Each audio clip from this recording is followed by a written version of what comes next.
and in particular your circumstances in Zimbabwe? Well, thank you very much.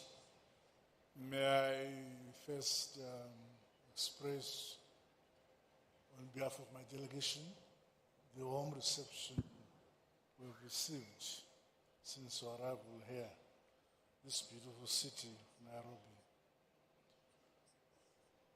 The problem that faces Africa,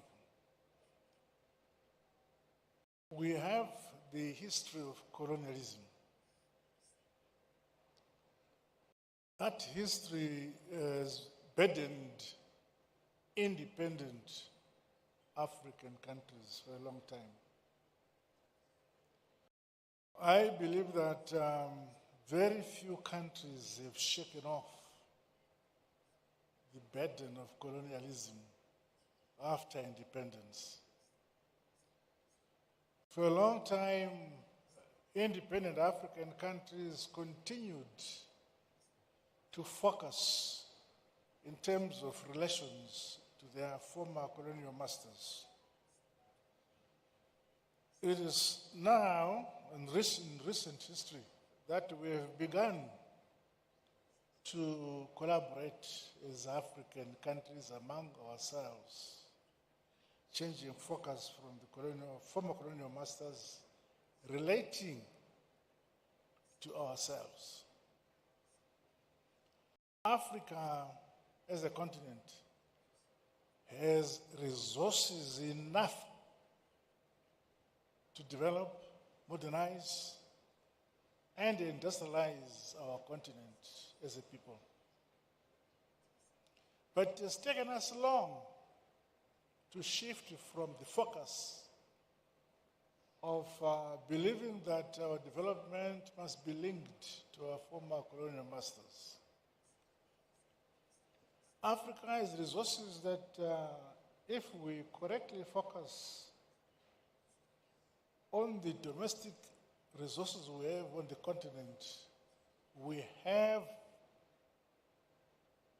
resources to develop our countries. Most importantly, in my view, since the Second Republic in Zimbabwe, we have decided that to develop our country, we must embrace science and technology. All our universities in Zimbabwe now have a serious bias towards science and technology, because we realize that the countries that have developed have done so on the basis of science and technology. We have introduced focus that in the past we had graduates from our universities who spoke English very well, but did not produce a product.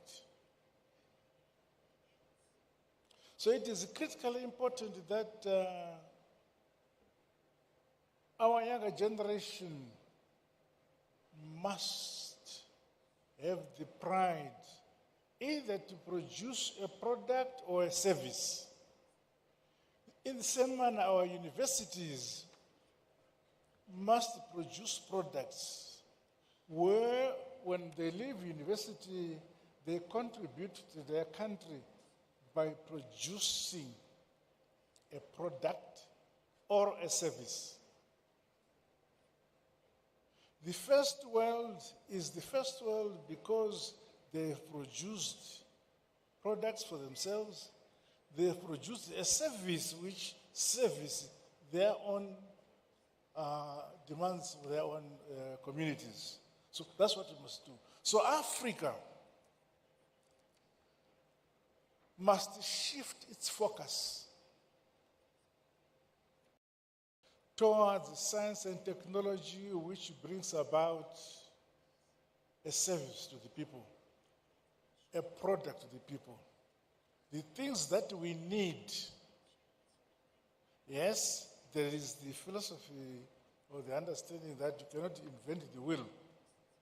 But it is necessary that we change our approach to development and modernization by embracing, in fact, as a continent, we have everything at our disposal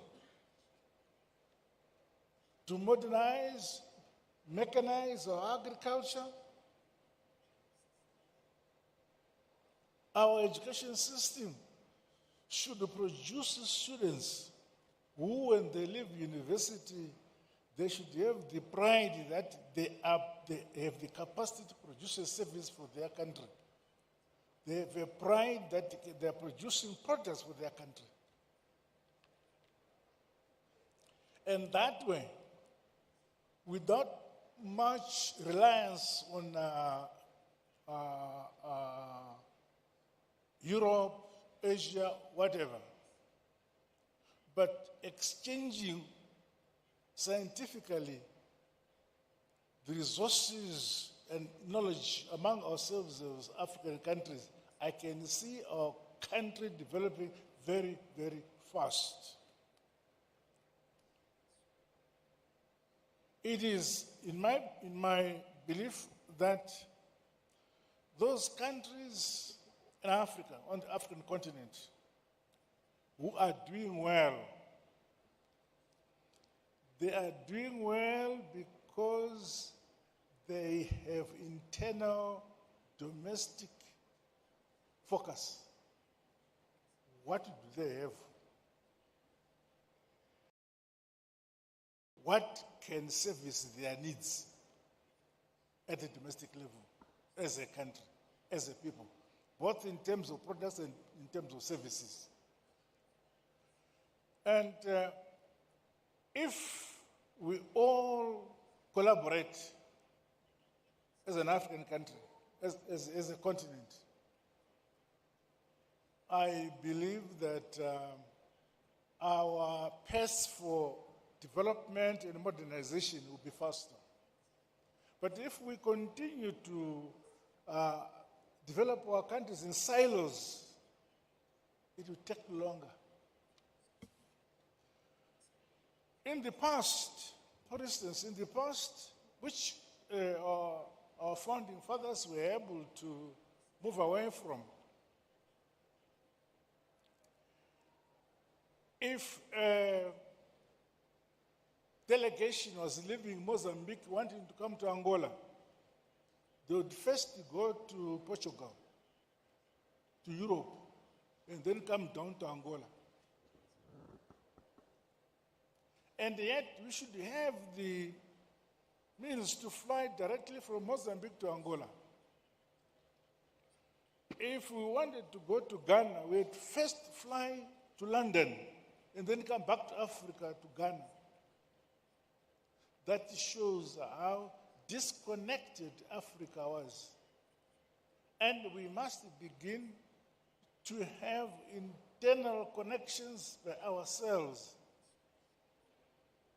And as a continent, I believe that my dear brother here, Sesengeso, spoke about the possibility of generation of power in the Congo, which would service the entire African continent and even have access for Southern Europe on the Congo River. But to achieve that will require the collaboration of the entire African continent to put resources to achieve that which is possible to service Africa.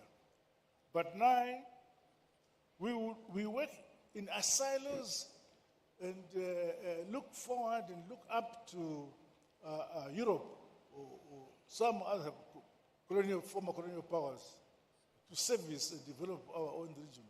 Okay.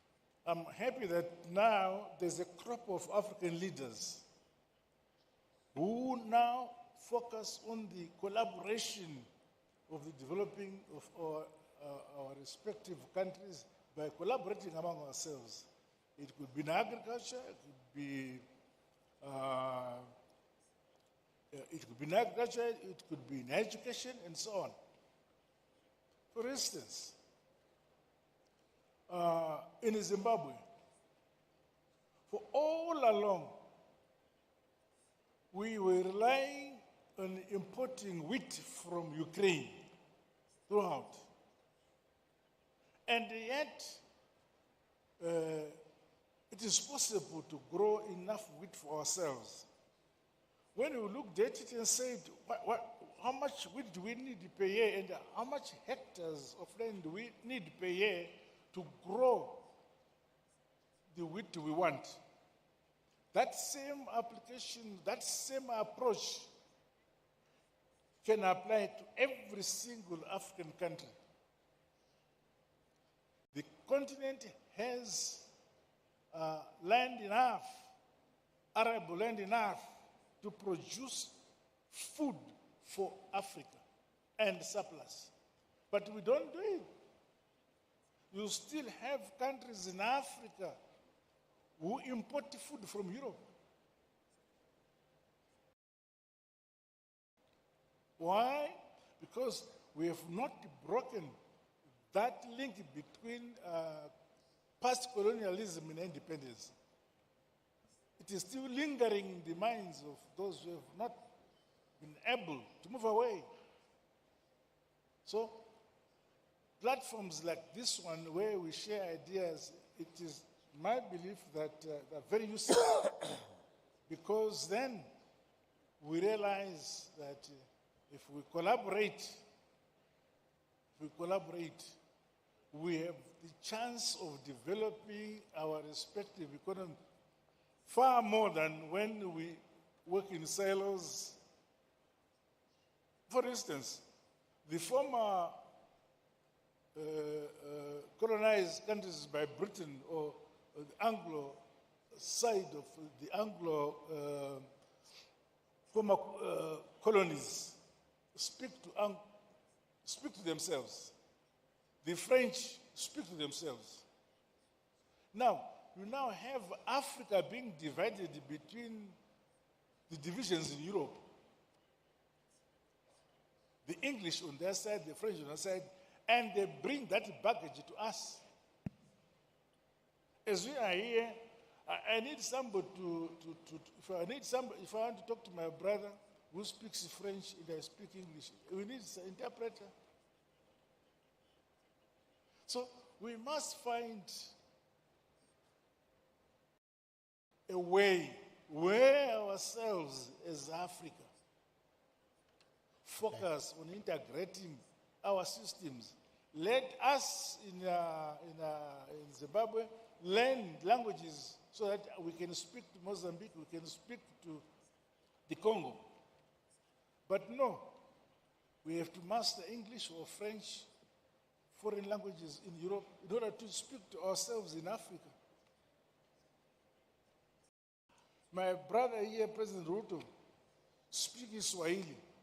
Swahili is spoken in many countries. Why don't we speak Swahili or make Swahili a national a language so that we can speak to each other? But no, we find pride in speaking English or French. You see? So you get married to a beautiful woman because you speak good French or good English. If you continue to speak your own domestic language, your own language, no one will think you are primitive. President Mnangagwa, we're going to have Thank you very much. Okay. We're going to have to move on to the next panelist, but you've made quite a number of points here that I think the major takeaways for us is really a shift in the consumer mindset to a production mindset, greater self-reliance, and interconnectedness and collaboration. So thank you very much, Your Excellency.